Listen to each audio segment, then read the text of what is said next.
mono nyasa imo kigo tabati masoko aye imo kiga basani bana imo kiga. Asante peperusa hiyo mkono vizuri, maana mbingu inatutazama. Ningependa kamera sipenduke kona sote, maana hata mbingu hivyo ndivyo ilivyo. Malaika wanaendelea kuangalia na mbingu inamwaga machozi ya kwamba yupo wapi mtu siku ya leo atakaye kubali wokovu. Jamani, ni kipindi cha lala salama, kipindi cha mtu kukombolewa.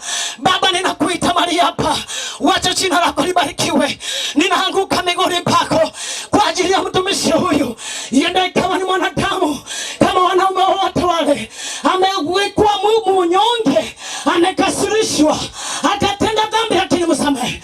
Atakapoongea na moyo wa mtu huyu, tazama vile wameinua mikono. Hii ni ishara ya kusalenda ya kwamba tumeshindwa na tumekuja kwako Yesu. Ninaamini kuna moyo utakombolewa, naamini kuna mgonjwa atapona, ninaamini kuna mwimbaji atainuliwa, kuna mchungaji atapakwa mafuta tena.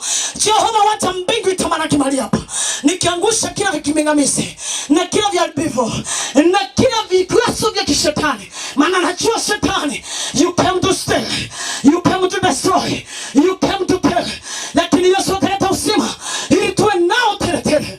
Natangaza simba wa Yuda, natangaza mwanaume na mjua Yesu aliyeteswa kafa msalabani kwa ajili ya dhambi zetu. Ni mara ngapi tutaseseka, nkaringa toraro kutorogeke, nkaringa toraro wala turwale, nkaringa torasa kuino moteka, nkaringa toraro school fees. Yesu simba ya Yuda, ukinguruma mambo yote ni salama. Na kuita kwa ajili ya mchana wa leo ya kwamba utatenda jambo jipya kwa ajili ya mtu huyu ameinua mkono. Kwa jina kula Yesu nimeomba na nimeamini. Mtu wa Mungu aseme amen.